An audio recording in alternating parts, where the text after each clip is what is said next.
Oi, Maíra! Oi, Clarissa! Esse é o 8º episódio da Tenda Materna e a gente vai comemorar esse 8º episódio com um tema muito, muito especial e com uma convidada mais do que especial pra gente, que eu tenho certeza que as nossas ouvintes também vão adorar. A gente já queria trazer ela há muito tempo, então para vocês que estão nos escutando agora, a gente vai falar hoje nesse episódio sobre relação de irmãos e a Maíra vai contar pra gente quem vai participar desse podcast com a gente. Então, a gente tá tendo o prazer aqui de receber, dessa vez, a Elisama Santos, que é escritora, é autora de 2 livros, o Tudo Eu, Confissões de uma Mãe Sincera e o Reolhar, Acolhendo Quem Somos e os Filhos que Temos. Ela também é palestrante, é consultora em educação não violenta, ela é educadora parental também reconhecida pela Discipline Positive Association e é mãe do Miguel, de 6 anos, e da Helena, que tem 4 anos. Gente, a Elisama eu conheci através do curso de empreendedorismo criativo da Rafaela Capai, o Decola Lab. Vendo os depoimentos dela, já tornei ela uma referência para mim de mãe empreendedora, dessas pessoas que desconstruíram o universo da profissão a partir da maternidade, que tiveram que se reinventar, e comecei a admirar e ter ela como inspiração. E acho muito interessante esse lado que você tem, assim, Elisama. Tudo bom, Elisama? Que bom ter você aqui!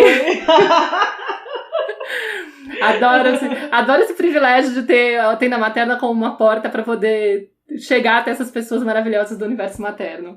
Que são hoje desculpa pra gente bater papo. Então. Aí eu acho legal que você tem essa sua veia, assim, muito de ser muito estudiosa, empenhada em ficar se debruçando com os temas que você tem como desafio na vida, e você conta muito dessa história de você ter tido um passado muito, de uma educação muito autoritária e ter se deparado com várias cenas que te tocaram e você se decidiu, opa, peraí, eu tenho que fazer de outra maneira. E aí você começou a estudar tanto, que praticamente virou uma expert no tema, né? E resolveu trazer isso pra mais gente com a sua página maravilhosa, ou que começou com Tudo Eu, né? E agora é Elisama Santos. Uhum. E trazendo esses textos que são super realistas e acho que impactam muito as pessoas. E é muito legal porque a gente vê muita honestidade, muita abertura, assim, muita sinceridade no seu depoimento, né? E eu acho que isso aproxima demais, as pessoas acabam se identificando e se inspirando demais. Então eu tô muito contente de ter você aqui. E a gente pensou nesse tema, assim, de falar sobre a relação entre os irmãos, porque é uma coisa que surge muito, assim, entre as mães que estão tendo o 2º filho, que tem mais de 2 filhos e tal. E acho que vai ser bem bacana a gente poder falar isso aqui na Tenda Materna. E eu acho que para começar você podia contar um pouquinho dessa referência que existe no livro do Rivalidade entre Irmãos, sobre como é a chegada do irmão mais novo, o impacto que vem pro irmão mais velho. Se você quiser falar alguma coisa antes também sobre você, sobre... Meninas, eu quero agradecer o convite. Eu admiro a Clarissa há muito tempo, acho que o trabalho dela é maravilhoso. Aí conheci você, Maíra, então pra mim tá lindo conversar com vocês aqui pessoalmente, teoricamente, né? Mas assim, a gente conversa, assim, é muito gostoso, então amei o convite. E falar de irmãos é bom demais, né, gente? Primeiro porque eu tenho as minhas histórias com minha irmã mais velha e tenho as 2 crianças que têm uma diferença de idade mínima, assim, 1 ano e 11 meses dos 2, então eu tive uma experiência bem intensa na chegada do 2º filho, da 2ª filha, que foi uma surpresa também, ela não foi planejada, digamos assim, a Helena veio, eu falo com ela que ela é a melhor surpresinha da minha vida, porque ela foi a melhor surpresinha da vida. E aí foi uma história que eu tenho construído e reconstruído nessa coisa dos irmãos, assim. Aos pais de mais de um filho, a gente tem que ficar duplamente alerta. Porque se com um filho só a gente já tem que ficar ligada na conexão, com 2 a gente tem que perceber o que está construindo na relação desses 2. Será que eu não estou, pela afinidade da personalidade, me jogando mais com um que com o outro? Como que está essa balança? Então é uma relação, é uma história muito interessante a gente falar de irmãos. E eu acho massa a gente começar falando sobre essa referência que tem no Irmão Sem Rivalidade, e que eu falo muito pra todo mundo que vem fazer consultoria, todo lugar que eu vou, que as pessoas me falam assim, meu filho se transformou depois que chegou o irmão, depois que nasceu o caçula, tá impossível lidar com meu filho mais velho. Eu falo, cara, imagina se você tá em casa, maravilhosa, e teu marido chega e fala, amor, você é tão incrível, eu te amo tanto, é tão bom ter você na minha vida, que eu vou trazer outra mulher pra morar aqui com a gente. Ela vai dividir o quarto com você, e aí você vai emprestar suas roupas, que não dão mais. Acho que a gente pode escolher, você tá meio gordinha, bem, acho que a gente pode separar as roupinhas pra você, né? Você já tá mais larguinha, assim, acho que essas roupinhas dão na mulher nova. Tipo, como que você vai se sentir? Como que vai ser essa sua reação nessa chegada? E a gente faz isso com eles, cara. Você chega e fala, é tão bom ter filho, que a mamãe tem outro filho. E você quer que o filho mais velho, ele simplesmente aceite a chegada do irmão. Sabe? Que ele acha, ai, que maravilha, que legal, que bacana ter um irmão. E não é assim. É uma construção, uma nova relação. Irmão não é só amor, irmão também é rivalidade. Irmão também é disputa, irmão também é insegurança. Tem muita coisa que é a relação, que é a chegada de uma nova pessoa dentro de casa traz. E, em regra, nós não temos a honestidade de olhar para essa relação como ela deveria ser olhada, né? A gente não olha para essa relação desse jeito. Elis, eu lembro que quando o Lucas nasceu, e olha que a diferença entre o João e o Lucas é grande, né? O João tinha 6 anos e meio quando o Lucas nasceu. E a gente conversou muito durante a gestação, enfim. Eu me preparei muito e tal. Mas eu fiz uma coisa que eu sinto que ele sentiu muito. E que talvez, né, tenha começado aí essa forma dele manifestar, que eu vou contar aqui já.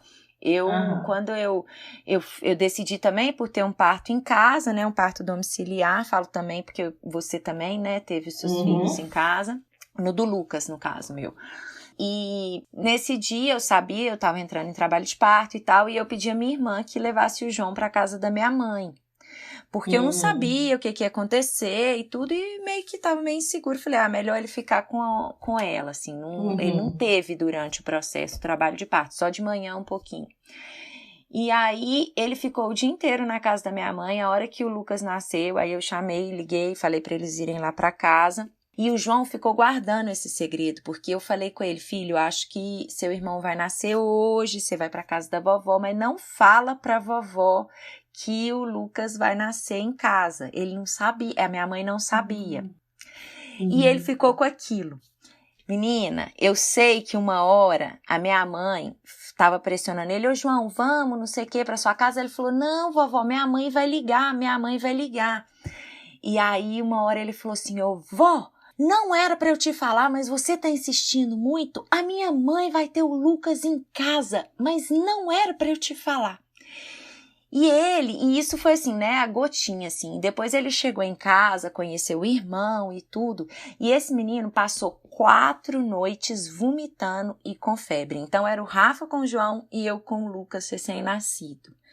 E eu vi o quanto que essa chegada e a forma, né, que eu conduzi, que a gente conduziu, o quanto que isso foi impactante pro João, assim. Por ser vômito, né? Exatamente, né, assim, o quanto que ele estava ali não conseguindo digerir aquilo mesmo, né, e o quanto que o corpo, as reações que as crianças vão ter, o quanto que eles mostram pra gente, né, e vão mostrando mesmo, de como que eles estão sentindo. As crianças são muito transparentes, né? E se a gente põe atenção, como você falou, né? Se a gente põe atenção e observa o outro, a gente vai percebendo o tom, assim, o que está acontecendo e como que eles estão processando aquela chegada daquele irmãozinho. Eu tenho, por exemplo, o filho de uma amiga minha que quebrou o braço logo depois que o irmão nasceu.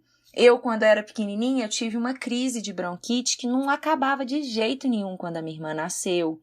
Então, a criança ela vai dar um jeito de alguma forma, ser olhada, de mostrar que como que ela está processando aquilo para que a gente, de alguma forma, tente se conectar e apoiar ela, né? E perceber ali o que ela está manifestando. Pois é, o Miguel, ele passou 3 dias sem falar comigo. Mas você não tá entendendo, assim. Eu parei em casa, ele chegou, falou comigo normal. Na verdade, eu parei na casa de uma amiga, porque na época a gente tava numa transição, eu não sabia onde a gente ia morar. Meu marido é engenheiro civil, na época tinha acabado uma obra, ia começar outra, então a gente tava meio perdido. E aí eu fiz tudo em Salvador, na casa de uma amiga, que seria também a minha doula.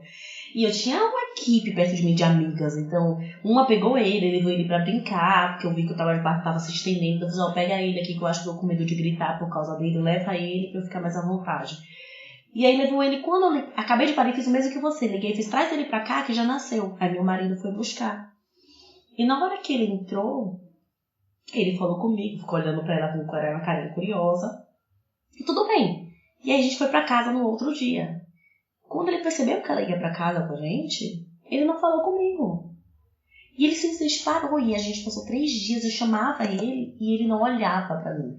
E ok, se eu soubesse que seriam apenas 3 dias, eu não teria chorado tanto que eu chorei. Porque eu não fazia ideia que seria somente 3 dias ele sem falar comigo. Então eu chorava o tempo inteiro. Ai, e aí ele saía de perto de mim, da frente dele, eu não chorava, né? Na hora que ele dava as costas, ai, acabei com a minha vida. O que eu tô fazendo? Meu filho me odeia. Eu não tinha o direito de fazer isso com ele. Eu fiquei muito mal, cara, porque eu fiz, meu Deus, ele não quer falar com ele, tá sentindo de uma forma que ele não deixava tocar. Eu não podia dar banho, eu não podia encostar nele, eu dava beijo nele dormindo. Porque se ele acordasse, eu não podia falar com ele. Daí ele começou a falar comigo, sabe? Mas foi muito, muito difícil isso, assim, a chegada. Logo quando ele olhou pra mim, assim, que ele percebeu que a gente ia trazer lá pra casa. E pra mim também foi muito estranho a primeira vez que eu olhei pra ele. Porque na hora que ele chegou, que eu olhei pra ele, gente, eu tinha visto o Miguel, tinha 2 horas. Mas na hora que ele chegou, parecia que eu tinha 2 anos que eu não vi o guri. O guri tinha 1 ano e 11 meses. Ele passou de bebê pra menininho em 2 horas. Sabe? Eu olhei pra ele assim, que mão imensa, olha o tamanho do pé de Miguel. Nossa, parecia que ele tinha ficado gigantinho, sabe? Porque eu tinha mudado a referência. Agora eu tinha um nenenzinho, um malinho no meu colo.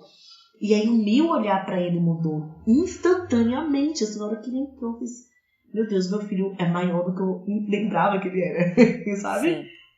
É muito diferente. E a gente precisa assumir que muda pra gente, que muda pra mãe.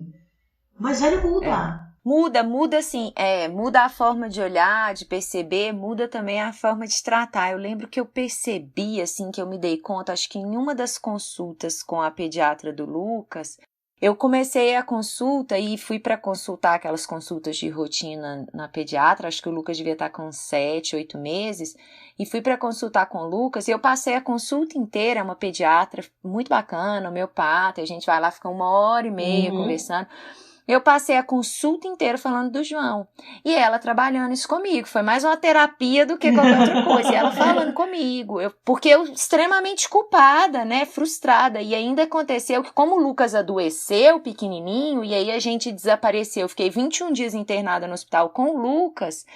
Então teve isso. E eu me senti muito culpada com relação ao João.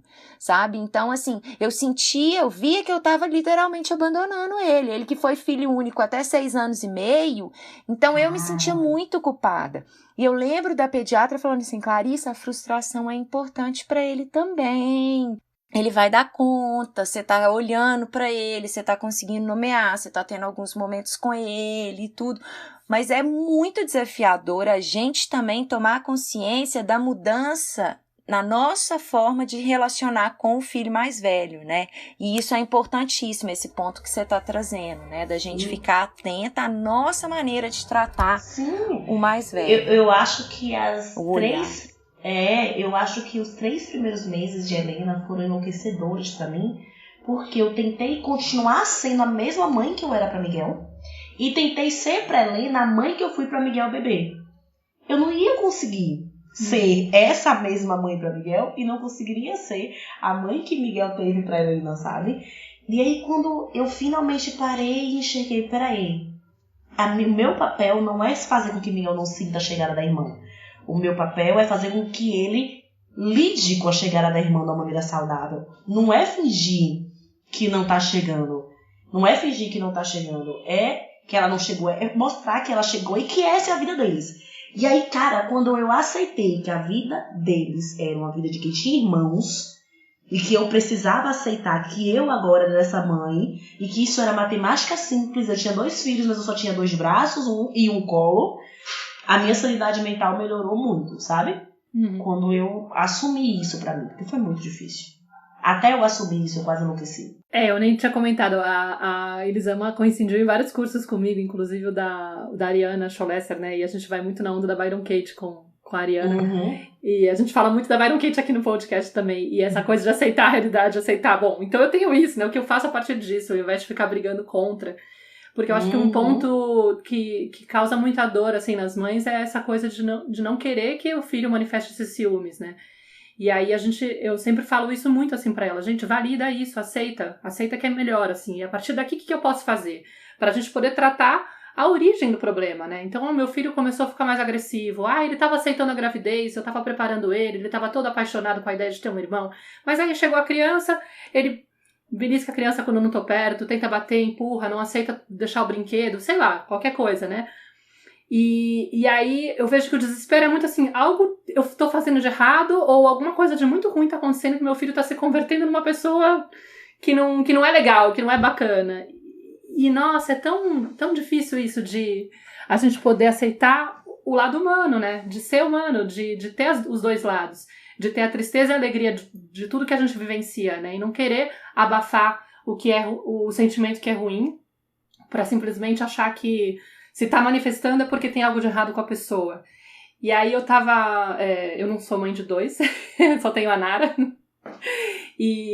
Mas eu leio muito sobre os temas, né, e tento auxiliar essas mães que me buscam e tal.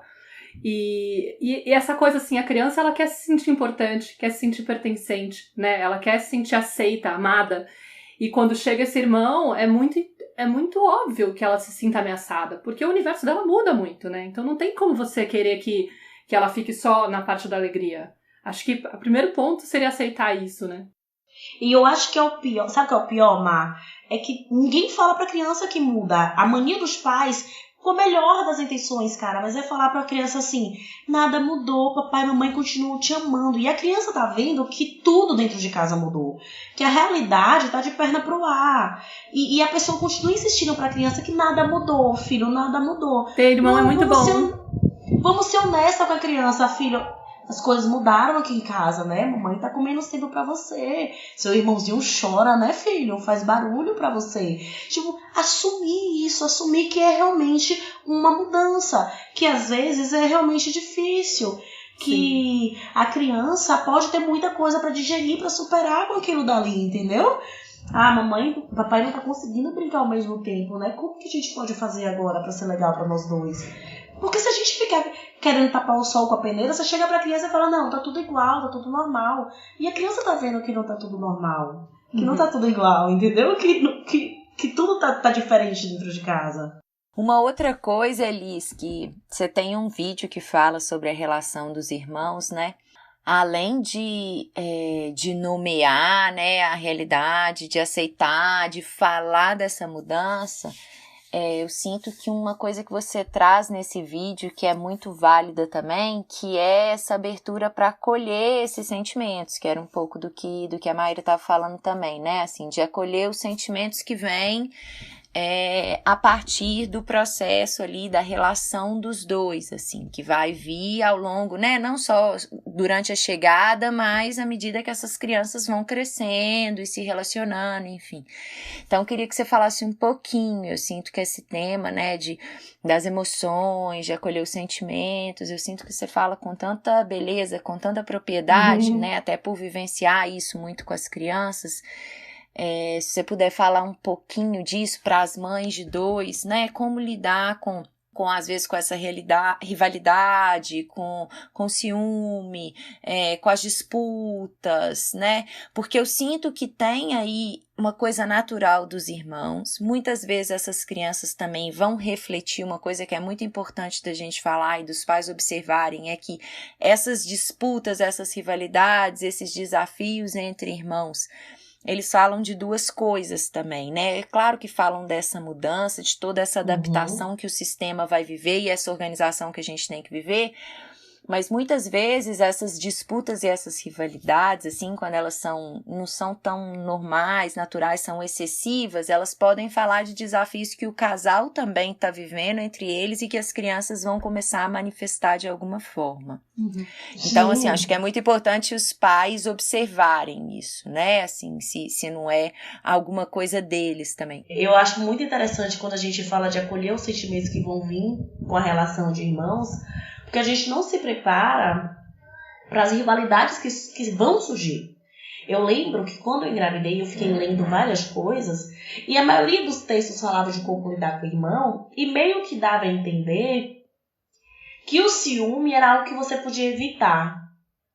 E isso foi meio chocante pra mim na hora que veio, porque eu fiz tudo o que todo mundo mandava, eu acolhia tudo, mas não tinha como evitar o ciúme, porque, gente, é a chegada de um outro ser dentro de casa. E aí as pessoas falam assim, mas ele super estava aceitando quando estava na barriga. É claro, ele não faz ideia do que é ter um irmão dentro de casa. Ele acha que em algum momento vai ter um para-brincadeira. Então, 9 meses que você passou com o seu bebê na barriga, tentando descobrir como que funcionava, se habituando à ideia, o teu filho não teve esses 9 meses de preparação. A criança vive no presente, ela vai aprender a viver com o irmão, digerir a ideia depois que o irmão já está ali, depois que a convivência já iniciou. Não, e ela é muito concreta também, a criança, Pois né? Uma é. coisa é você ver uma barriga crescendo, outra coisa é você ver um menino, um bebezinho ali chorando, gritando, no e peito sua da mãe o mamãe. tempo inteiro ali, com ele de pendurado no colo, enfim, né? E perceber muito isso. diferente, é muito diferente. No meu caso, que o mais velho tinha 1 ano e 1 mês quando eu descobri a gravidez, assim, na minha barriga podia ter qualquer coisa, podia ter um cachorro, podia ter qualquer... Na cabeça dele podia vir qualquer coisa na minha barriga, não tinha que vir necessariamente, não fazia ideia do que era um bebê. E aí, à medida que essa relação, ela vai, que o bebê chega e que você tem que lidar primeiro com essa reação da chegada, ele parou de falar comigo, e que eu fui ali nomear e falar, poxa, ela fica o tempo inteiro no peito da mamãe, né, filho? E você queria que a mamãe ficasse mais perto de você.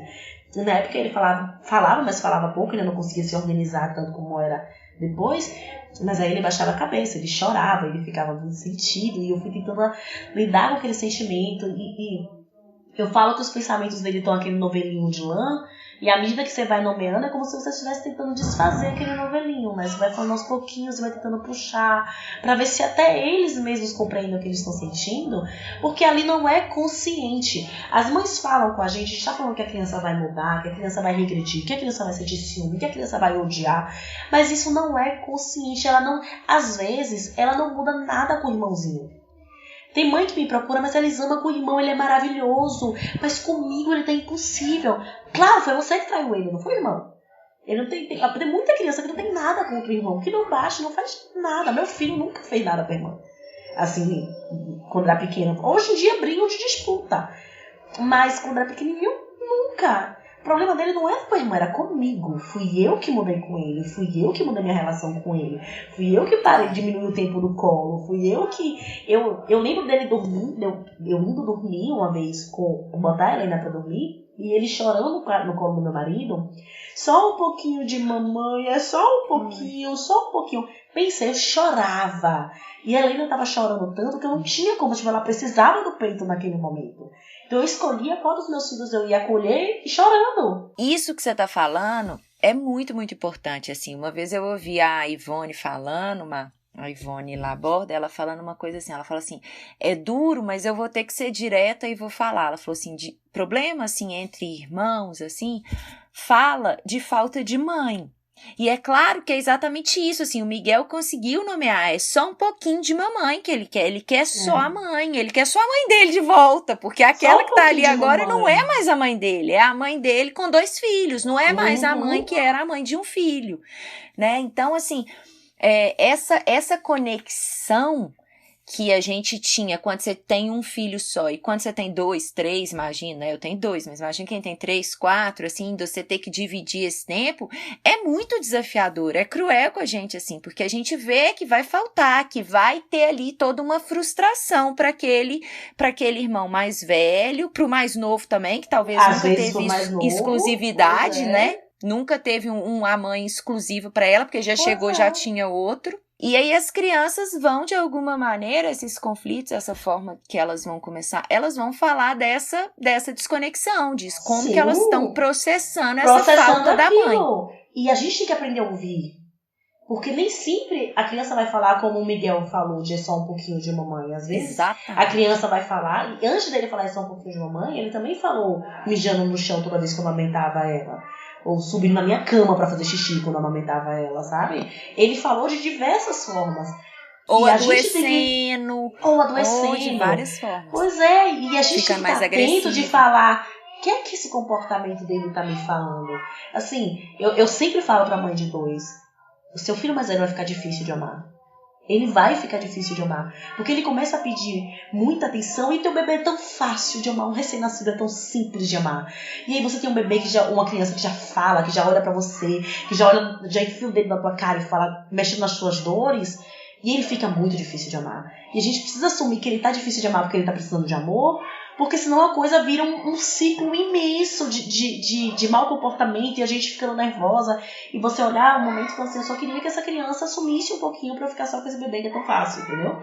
Se você não tiver consciente o processo inteiro de ficar trazendo pra você que ele tá me comunicando toda a dor que ele tá sentindo com essa chegada, com essa atitude aqui, você se perde no caos do choro do recém-nascido e das solicitações do mais velho. Porque ele vai falar com você com comportamentos inadequados. O Miguel falou sobre fazendo xixi na cama. Tem criança que vai falar riscando todas as tuas paredes. Tem criança que vai falar gritando com você o tempo inteiro. Tem criança que vai falar batendo no irmão. Tem criança que vai falar batendo em você. Tem criança que vai falar chorando e só falando com voz de neném pra você o tempo inteiro. E nesse momento, em vez de você acolher e continuar dando colo, só mostrando que a relação mudou, mas o amor ele continua, a gente faz o quê? Você já é grande, você tem que compreender, o seu irmão é bebê, o seu irmão é pequeno. E aí você vai lá e menospreza o sentimento do filho mais velho, sem acolher nada que vem dele, sabe? Eu lembro que quando o Miguel começou a falar, a Helena começou a andar, e a Helena chegou ali num ano e pouquinho, que é normalmente a outra fase. Eu sempre pergunto as pessoas que vêm em consultoria, eles amam, mas já tem tempo que o irmão nasceu. O irmão tá quanto tempo? Um ano e meio, começou a falar e andar? Ótimo, esse é o segundo puerpério do segundo filho. Porque na hora que ele começa a andar, seu filho já se acostumou com o bebezinho. Ele não se acostumou com a criança que pega os brinquedos dele, que chama mais atenção que ele em todo lugar que chega. E aí vai você lidar com uma nova adaptação dessa criança que agora chama atenção. E as pessoas são cruéis. As pessoas, elas falam com o bebê e não falam com o mais velho. E a Helena, com 1 ano e meio, ela era a bebê mais fofa do mundo. Ela era a chefe de discussão. E o Miguel, ele sempre foi mais sério, sabe? Então as pessoas, elas chegavam assim, toda gordinha, sorrindo, e as pessoas falam, ai, como ela é gostosa. E as pessoas não falavam com ele. Então ele começou a mudar e um dia ele passou 1 semana batendo nela todos os dias. Por qualquer coisa. Eu fiz, nossa, mas tá... Aí eu chamei ele e fiz, ele tá sentindo demais. Tem algo de errado na relação dos dois.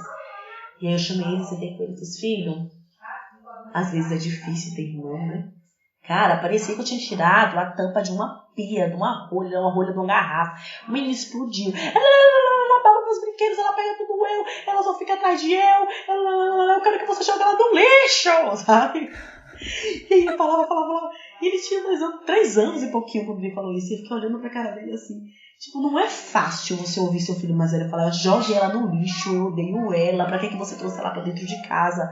Você faz, meu Deus do céu, o primeiro impulso dá vontade de falar o que os nossos pais faziam, né? Não fale isso da sua irmã, um dia você vai agradecer porque você tem irmão. E aí, e aí eu dei aquela respirada assim, peguei aquilo, dei aquela digerida e fiz, filho, às vezes é muito difícil ter irmão mesmo, eu sinto muito que você já se sentiu assim. Eu também sentia assim com o tia Del, sabia? E aí eu comecei a dividir coisas da minha irmã. Assim, às vezes era assim. Mas tinha dia que era tão bom ter irmã. Acho que tem dia que é difícil e tem dia que é mais fácil. E aí eu fui acolhendo os sentimentos dele. Então, ainda tem dias que ele chega pra mim e fala. Esses dias a gente teve uma discussão. O prato preferido de Helena é arroz com feijão.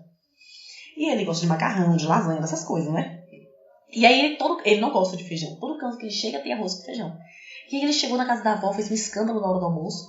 Chegou lá em casa, fez um escândalo na hora do almoço. Falei, gente, mas isso não tá normal, esse me briga, isso não é só fome. E aí eu encontrei, eu fiz, filho, o que é que tá acontecendo? Abraça a mamãe, vem cá conversar com a mamãe. Na hora que eu abracei, ele começou a chorar. Todo lugar tem arroz com feijão, por que não pode ser a minha comida predileta também? Por que tem que ser a dela? Isso tem o quê? 15 dias. Aí eu fiz, meu amor, deixa a mamãe ver se eu entendi. Você acha que a gente tá fazendo a comida arroz com feijão porque é a comida predileta de Helena e que a gente tá gostando mais de Helena e querendo agradar ela do que você? É isso? Aí ele e aí chorou pra caramba.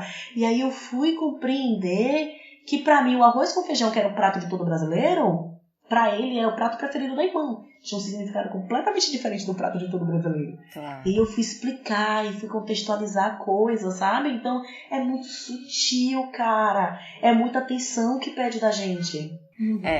E vem dessa observação atenta, né, da gente conseguir observar eles, assim, nessa sutileza.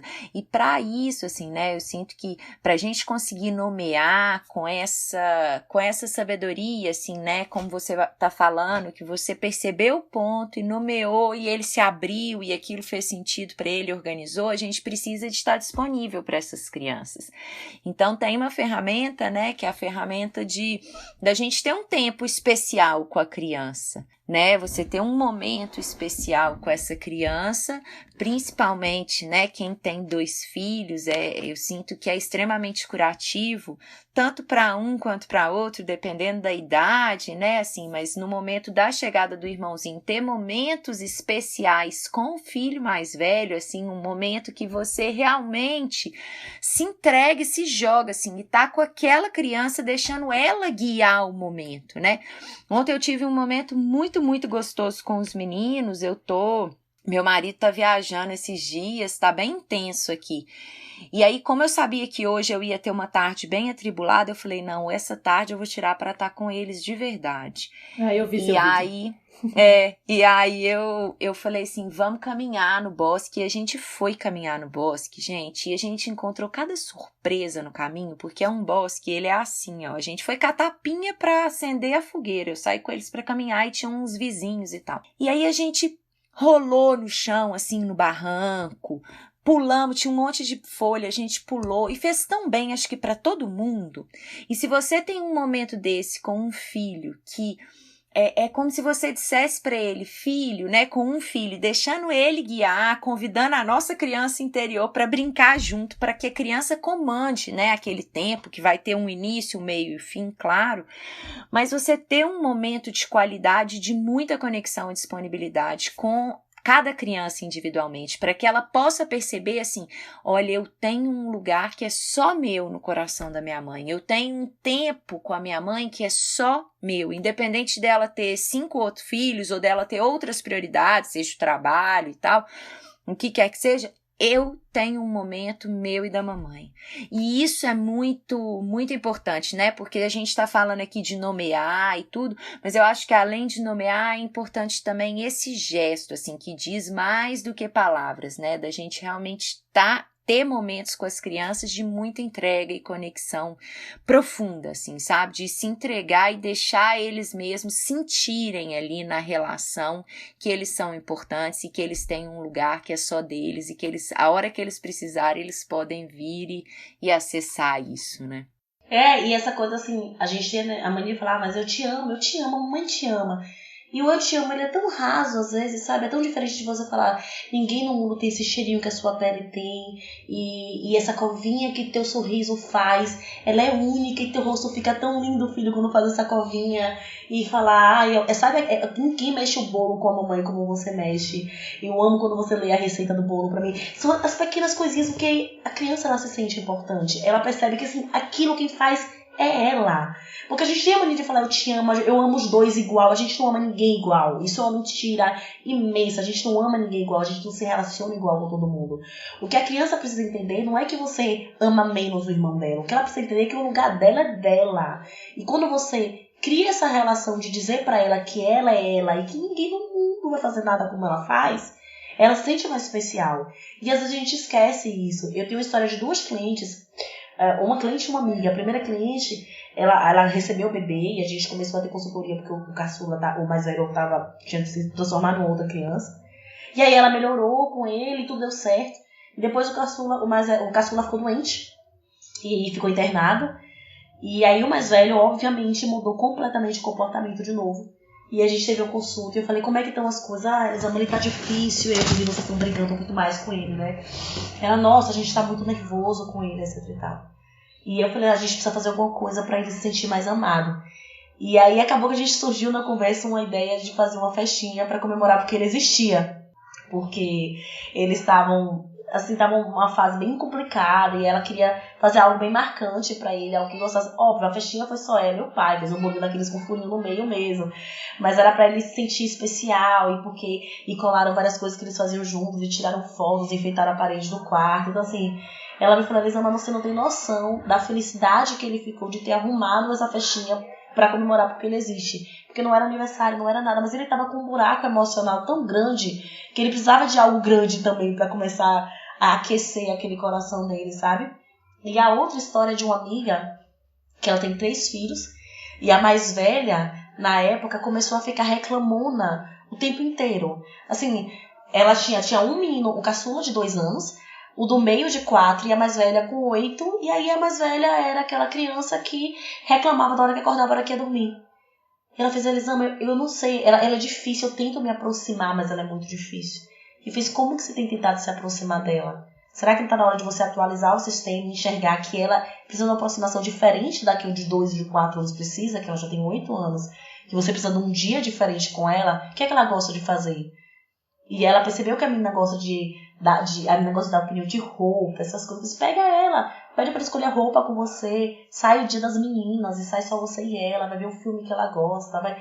E ela fez o dia inteiro, depois ela me ligou e fez, Elis, tem 24 horas que eu não ouço uma reclamação aqui dentro de casa.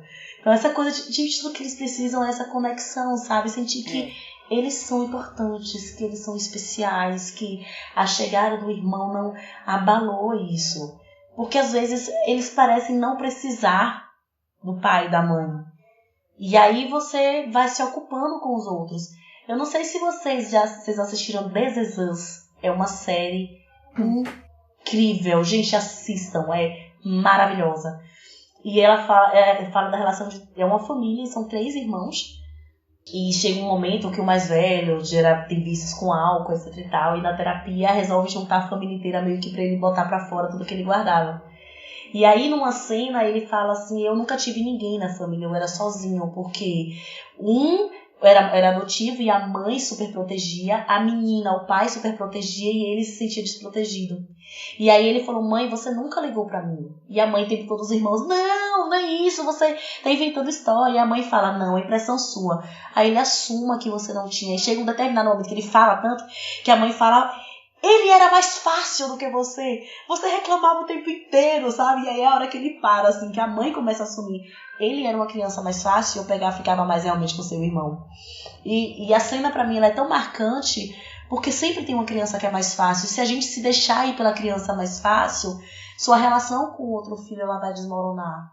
Não dá pra você comparar os 2 filhos, olhar aquelas 2 crianças e falar assim, mas ele podia ser igual à irmã, porque a irmã é tão fácil de lidar. Ok, ele podia ser igual à irmã, mas nenhuma criança merece uma mãe que gosta mais de lidar com o filho do que do outro. Então, se você se toca que com um tá mais fácil, alguma coisa você tem que fazer pra melhorar a sua relação com o outro. Porque teu filho mais velho, ele não vai pra uma livraria comprar um livro de como me relacionar melhor com a minha mãe. É você que tem que parar e olhar, ok, eu tenho uma tendência de dar mais atenção a ela porque ela é mais fácil. Então eu preciso me esforçar pra dar atenção a ele, sabe? A consciência o tempo inteiro de você se perceber na relação com honestidade. De você se perceber, porque muito provavelmente essa mãe, por exemplo, da série, ela nunca tinha parado para observar que aquele era mais fácil, é por isso que ela tanto grudava nele. E se a gente tem a consciência, a gente não vai se deixar levar por esse meu filho é mais fácil, eu realmente vou grudar nele. Porque quem tem irmão sabe que a preferência, ela sempre vai existir. Claro. Assim, nas relações. Você vê, eu lembro da minha irmã era bem magrinha e pequenininha, e eu sempre fui grandona. Então, o que é que a minha mãe fazia? Minha irmã me pirraçava, aí a minha mãe pegava a minha irmã, na hora que ela via que eu tava gritando, aí botava a minha irmã atrás da perna dela e fazia, não faça isso com sua irmã, ela é pequenininha, ela é magrinha, ela não aguenta um tapa seu. Enquanto ela falava, a minha irmã saía assim por trás dela e fazia careta pra mim. E a minha mãe não via que ela tava me olhando e fazendo careta pra mim, assim, sabe? Tipo, tipo, ela tá me defendendo e não defende você. E eu cresci muito com essa sensação de que ela era protegida da minha mãe, que eu nunca seria. E a minha irmã era pequenininha, era frágilzinha, era magrinha. E a Elisama é grandona, a Elisama não precisa de mim. A Elisama dá conta de tudo sozinha, a Elisama é fortuna. Mas aquele era o meu jeito... Tudo eu, né? Exatamente. Mas aquilo era o meu jeito de dizer pra mim mesma que eu não sentia falta daquela proteção que ela dava pra caçula. Então é uma relação... Gente, é muita atenção que a relação de irmãos pede da gente. Esse é um tema atenção. bastante relevante também, né? De pensar nos rótulos que podem surgir quando a gente tá comparando um filho com o outro. Eu tenho experiência como irmã de 2. Eu era a boazinha que não dava trabalho, a mais responsável. E acho que às vezes eu ficava nesse papel de ficar cuidando para que os outros não atrapalhassem tanto a vida dos meus pais. Como vocês conseguem fazer essas coisas, essas travessuras todas? Tipo, eu julgava muito, né? E é um lugar muito duro, porque você cresce também sem poder expressar o lado travesso, por exemplo, eu não tenho essa coisa de me jogar e não pensar em nada. Eu tenho muita dificuldade de conectar com a criança brincalhona, porque eu era sempre a garotinha comportada, responsável, que não dava trabalho. Mas não sei até que ponto era uma característica ou era uma coisa nomeada, entendeu? Então não sei, de repente vocês podiam falar um pouco desse desafio também que deve ser não cair nesse lugar, porque deve ser muito fácil cair na comparação. Gente, é muito fácil cair na comparação. É muito fácil, é muito tentador. Sem que você perceba, você já tá olhando e pensando, nossa, mas ele bem que podia ser igual a ela, meu Deus, nossa, mas bem que podia ser assim, sabe? Você já tá ali porque tem um filho que te exige mais. Eu tô lendo um livro, eu não me lembro o nome, se é Pais e Mães Conscientes, eu não lembro. Ela fala de 2 filhos, que ela tem 2, que é de uma mãe que ela atendia que tinha 2 filhos, que um era aquela criança, ou tinha crescido e tinha virado aquele homem que faz esportes, que é maravilhoso, que trabalha, e o outro era riponga, não queria trabalhar, não queria estudar. E ela falando que a mãe era uma mãe muito consciente, e ela falava assim, como eu agradeço a Deus, ao universo, a vida desse riponga, porque é ele quem me faz perceber que eu não sou perfeita. Porque se eu tivesse só o mais velho, eu seria muito arrogante. Eu ia achar que eu fiz tudo muito certo, sabe? E eu falo assim, cara, o meu filho mais velho é essa criança que ele me faz acordar, assim, ele me dá aquele sacode de falar, não é assim, falta trabalhar isso, hein? Ele é o que traz mais o espelho pra mim, assim. E seria muito fácil ir pra caçula sempre, sabe? Porque é a que nunca desafia. É quando eu falo, não, faz tudo bem, mamãe, sabe?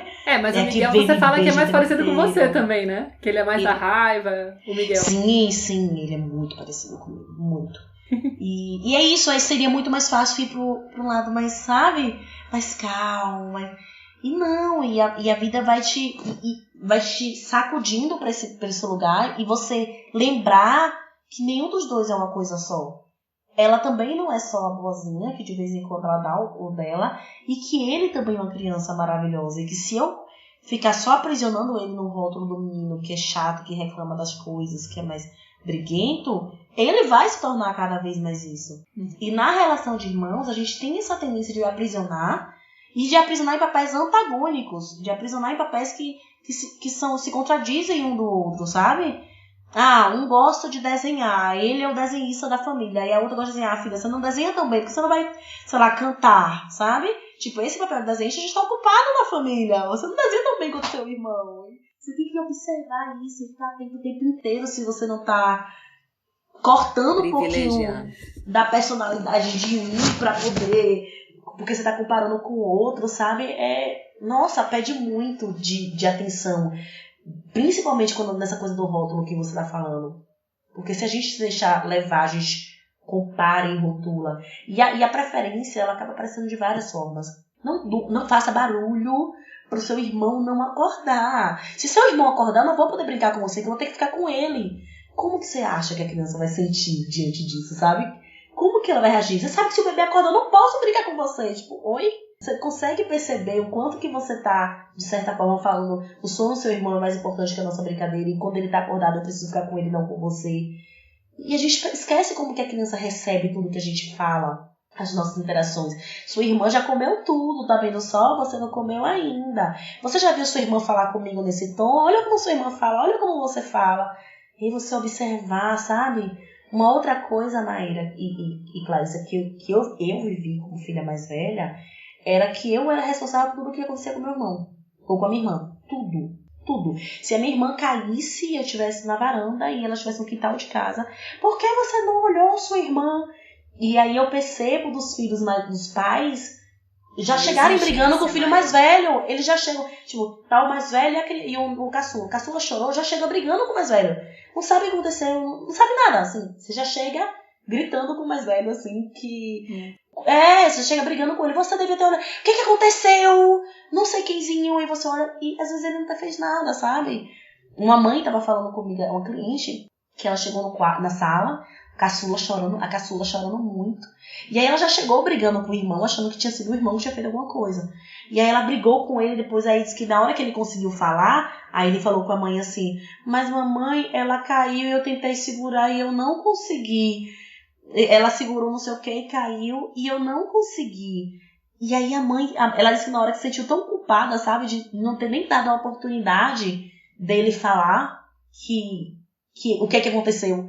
A gente vem muito na relação de irmão. Nossa, tanta coisa pra falar se a gente for... Dá pra fazer uns 10 podcasts sobre isso. Dá pra fazer. Não, dá pra gente ficar aqui conversando horrores. Essa coisa do rótulo, assim, eu tava pensando, assim, é tanta coisa pra falar, né? Porque, na verdade, eu acho que só...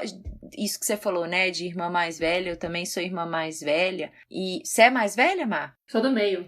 Faz sentido você ser a boazinha. Muito sentido. Como? Faz sentido? Você sabe que faz muito sentido você ser a boazinha, não sabe? Porque você é do não meio. Sei. Porque o filho do meio, ele normalmente ele precisa ser bonzinho pra ele deixar um papel. O mais velho já é o mais velho, ele já tem um papel dentro de casa. E o caçula é o caçula. O do meio, ele normalmente é o filho bonzinho ou o filho rebelde demais. Porque ele precisa fazer alguma coisa pra chamar de ter destaque, ter um papel na família, sabe? Porque ele não é nem o mais velho, nem o caçula. Exatamente, isso que eu ia falar, né? Que às vezes a própria posição onde essa criança já chega na família, ela já tem ali um papel destinado. E quanto mais atento a gente está a isso, né?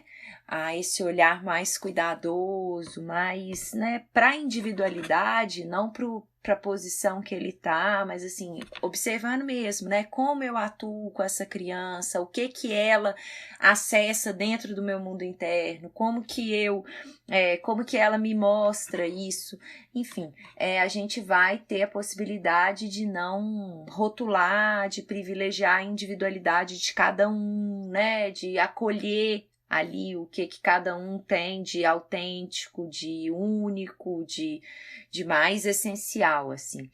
Então, eu sinto que, né, esse tema de irmãos, a gente pode ficar falando aqui, falando e contando história, mas a gente tem que encerrar, vamos ver se a gente marca outro, né, Elis? Muito gostoso conversar com você, vamos ver se a gente marca outro tema, né, a gente tem tanto tema gostoso para falar, tanto tema importante, e assim, as suas histórias, eu fico aqui, ó, dá vontade nem de interromper, só de ficar escutando, que é tão gostoso, né, Maíra? Eu fiquei mais de ouvinte porque eu tenho menos experiência como mãe, tava muito rico o material, eu falei, eu vou deixar elas falarem.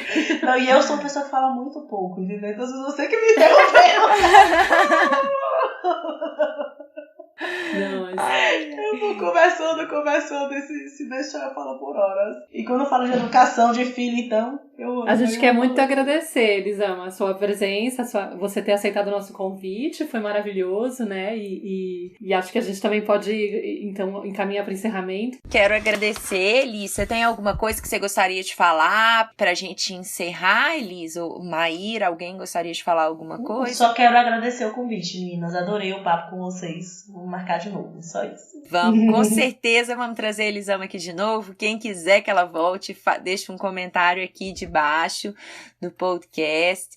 Conta pra gente o que vocês acharam, se vocês têm indicação de outros temas. Escrevam pra gente pedindo algum tema, contando a história de vocês, comentando sobre essas histórias aí, talvez que vocês tenham entre os filhos de vocês, se esse assunto, se tudo que a gente trouxe aqui foi relevante, se ajudou de alguma forma. Se vocês ainda tiverem dúvidas sobre esse tema, podem colocar aqui também. Quem sabe a gente traz no nosso próximo episódio um espaço para responder essas questões, esses e-mails, essas perguntas que estão chegando de vocês. Eu acho que eu só esqueci uma coisa. A gente não falou que a Elisama tem o curso dela, 2 cursos maravilhosos do programa Reolhar, que é para mães de crianças de primeira infância, né? Acho que até 7 anos, mais ou menos, né? Não, acho que vai até os 12. Aí dos 12 pra lá o teens. Tá, porque às vezes eu já te perguntei em inbox o que é melhor pra essa mãe, assim, e era uma criança mais nova. E tem o programa Reolhar para adolescentes também, porque tem a ver com esse lado dela, que é super de estudar.